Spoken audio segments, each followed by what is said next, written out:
as we enter this now period of a so-called blockade, Professor Marandi, Donald Trump, these threats come as there are Iranian tankers, Iranian-linked tankers at least, about to sail through the Strait of Hormuz.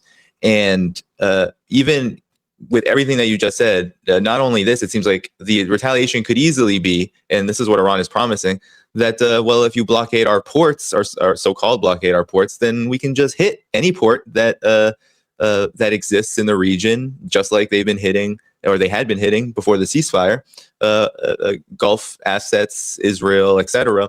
And also, there have been talks about the Bab-el-Mandeb Strait, that could also be closed. So there's a lot of options here, it seems like, that are on the table for Iran as this escalates. And I'm curious on your reaction to this, and also the linkage to Islamabad, because right now it seems like negotiations are over, that there's some talks in Axios of there being back and forth between Iran and the United States through the mediators still, but Iran hasn't said anything of the sort. The U.S. has been intransigent, if not hostile, to the very idea of continuing any diplomatic process. So how does this all relate now? Why is it that the United States under Donald Trump at this moment, you believe, is choosing this path, which, as you just outlined, has a lot of negative consequences and potential consequences associated with it?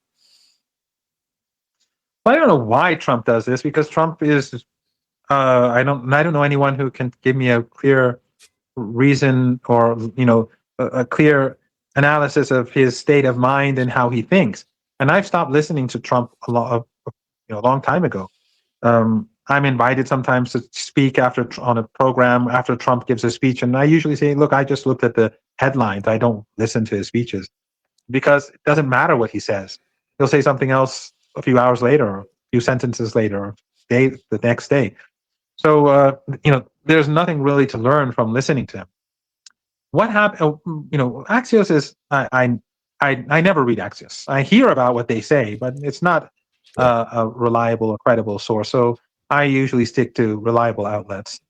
But basically, the Iranians, when they went there, they, on the way there, in conversations and at the airport, it was clear that no one really had the belief that we would have a deal with the United States.